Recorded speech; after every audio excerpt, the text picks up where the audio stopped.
We often picture ancient peoples in Mesoamerica as slaves to superstition, their colossal monuments, such as the massive basalt heads, as mere echoes of brute force rather than profound intellectual thought. But imagine if the Olmecs, Mesoamerica's mother culture flourishing from approximately 1200 to 400 BC along the Gulf Coast of modern-day Mexico, gazed into the very fabric of existence itself, revealing a depth of understanding that we are only now, with modern archaeology, beginning to fully appreciate. Far from enigmatic cultists shrouded in jungle mystery, the Olmecs laid the intellectual cornerstone for all that followed in Mesoamerica, from the Maya to the Aztec civilizations, influencing their calendars, mathematics, and mythologies. Their beliefs were no haphazard rituals, but a rigorous, structured framework that grasped reality's hidden order, profoundly influencing subsequent civilizations for over 2 millennia with concepts like shamanism and cosmic deities. To dismiss them as primitive is to completely overlook the profound sophistication etched into every monument and artifact they left behind, showcasing advanced artistry and societal organization.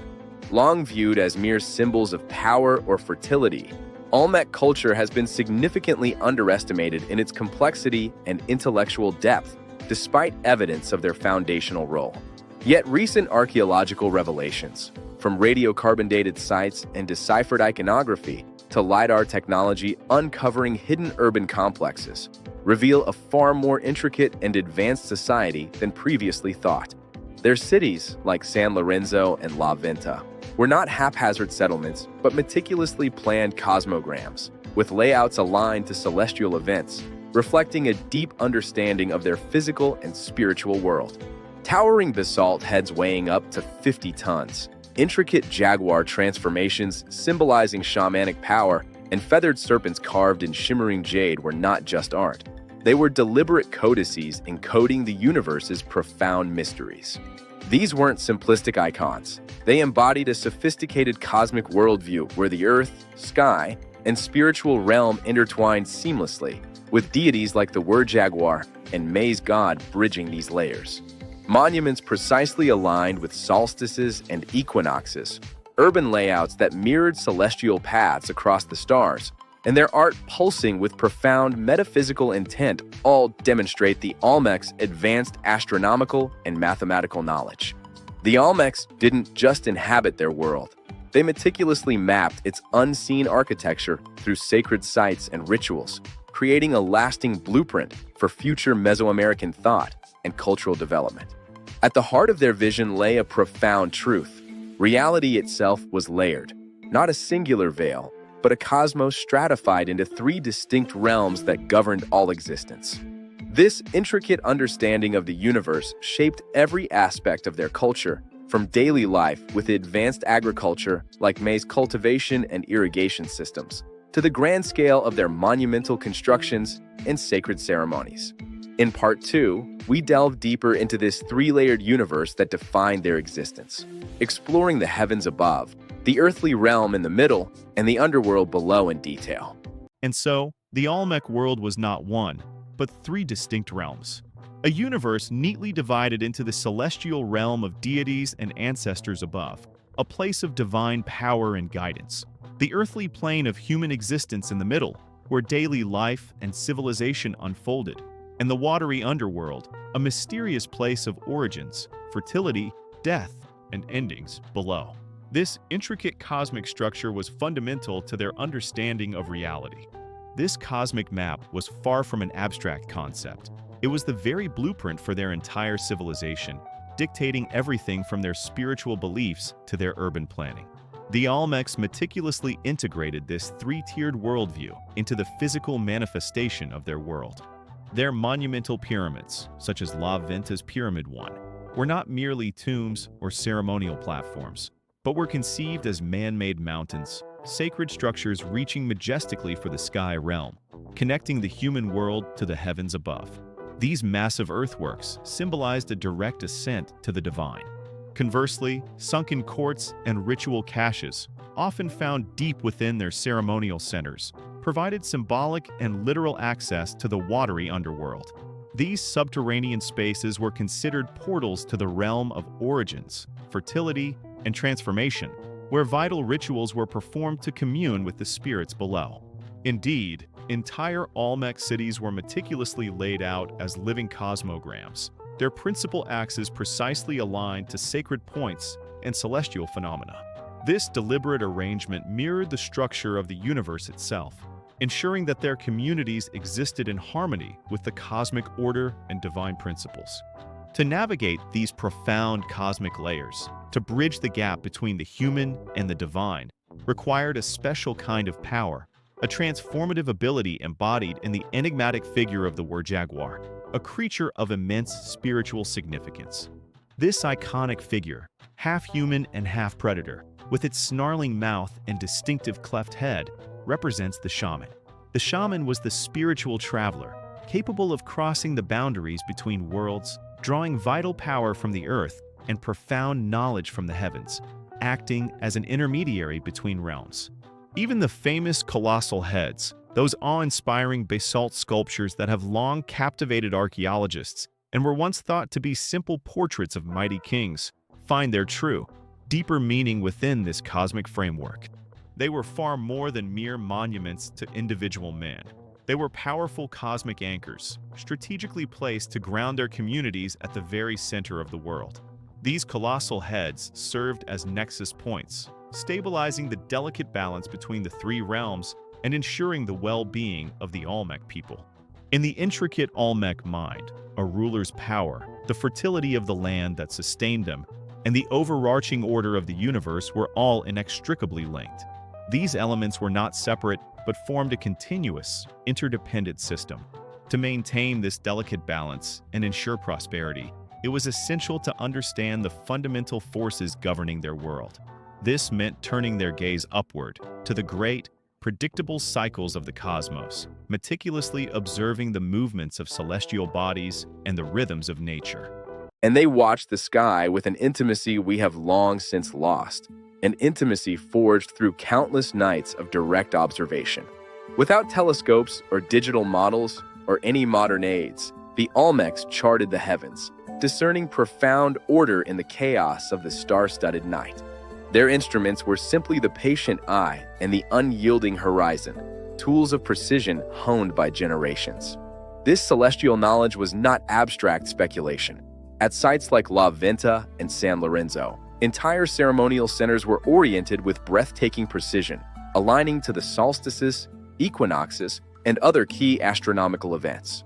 Their pyramids were not just monuments, but giant stone observatories, anchoring the movements of the sun, moon, and stars to the earth with unerring accuracy. But the cosmos was not only above in the distant heavens. The same sacred order was mirrored in the tangible world around them. The winding rivers, the dark mouths of caves, the towering mountains like the Tuxtla Range. These were not just features of a landscape. They were living parts of the cosmic machine, as vital as any star in the vast celestial dome. The rhythm of the agricultural cycle, the planting and harvesting of maize from rich volcanic soils, was a terrestrial echo of celestial time. For the Olmecs, time was not a linear march forward, but a great, repeating cycle of renewal, driven by the flow of water and the promise of fertility. Nature was not a collection of symbols representing divine ideas. It was an active and conscious force, a partner in the grand cosmic dance. The jaguar was not a symbol of power. It was power, fierce and alive in the jungle. This cycle of life and renewal demanded a source, a place of profound regeneration. To understand it, we must look below the earthly plane, into the watery depths of the underworld, not as a realm of static death, but as the engine of transformation itself. This engine of transformation was the underworld of the Olmec civilization, which flourished from approximately 1500 to 400 BCE in the Gulf Coast lowlands of Mexico, at key sites like San Lorenzo, Tenochtitlan, La Venta, and Tres Zapotes. Not a hellish abyss of punishment, but a watery, fertile realm of origin, often termed the Olmec underworld and precursor to later concepts like the Maya Xibalba. It was from here that primordial life sprang, symbolized by motifs such as the cleft head representing May's emergence from the earth, the Wer-Jaguar as a shamanic transformer blending human, jaguar, and May's elements, and avian serpentine creatures, and to hear that life returned to be renewed through cyclical processes. It was the source, the place of rebirth that made the entire cosmic cycle possible. Seen in this light, Olmec burial practices transform before our eyes, as evidenced in elite tombs from La Venta's complex A dating to 900 to 400 BCE. The elaborate offerings, including over 1,000 jade artifacts, 16 jade mosaics, one weighing 42 kilograms with 1228 tesserae forming a face, and precious jade placed in the mouths of the dead, such as the jade mandible cover in San Lorenzo tomb 7 around 1200 BC. These were not just tributes. They were provisions for a crucial journey through the underworld, including jade celts symbolizing breath and soul sustenance, obsidian mirrors, and hematite axes, enabling dissolution, regeneration, and reintegration into the cosmic cycle. Burials were often oriented to cardinal directions with accompanying greenstone figures, treating death as a transformative process linked to agricultural renewal, much like maize kernels dying in the soil to sprout anew. This profound connection between death and rebirth, the underworld's moisture fueling maize growth, the underworld and agriculture, the seed and the soul, formed the bedrock of Mesoamerican thought for millennia, mirrored in rain fertility deities and the cyclical balance of the cosmos. The Maya rain god Chak, whose axe derives from Olmec lightning Celt motifs, the Aztec feathered serpent Quetzalcoatl, directly evolved from the Olmec feathered serpent first seen around 900 BCE at La Venta. Their conceptual roots dig deep into the fertile soil of Olmec cosmology. The mother culture's worldview did not vanish. It evolved, influencing the Mesoamerican ball game with earliest rubber balls from El Manati around 1600 BCE, 260-day calendar precursors on the Cascajal block with 62 glyphs around 900 BCE, and hieroglyphic writing disseminated from Veracruz to Guatemala by 300 BCE. To stand before an Olmec head, 17 colossal basalt heads transported up to 80 kilometers without wheels or draft animals, reaching 3.4 meters tall and weighing 50 tons, is to stand before a testament to this worldview. It forces us to reconsider our own notions of progress and antiquity. Here was a people who mapped the cosmos with sophisticated astronomy, engineered hydraulic systems like the 18-kilometer ditches at San Lorenzo, built monumental architecture such as La Venta's Great Pyramid rising 33 meters high with over 500 million man-hours of labor using earth and clay, housing urban centers with 10,000 or more people who saw the universe as a single, living entity integrated with nature, and who understood their place within it with a clarity we now struggle to comprehend, crafting naturalistic sculptures rivaling old-world contemporaries. Their cities have been reclaimed by the jungle, and their language is lost to time. But their intellectual legacy endures in stone and jade, a silent challenge to our modern world and assumptions of primitive intelligence. It leaves us to wonder, how much of the ancient mind, with its profound insights into ecology, philosophy, and the cosmos, do we still fail to see?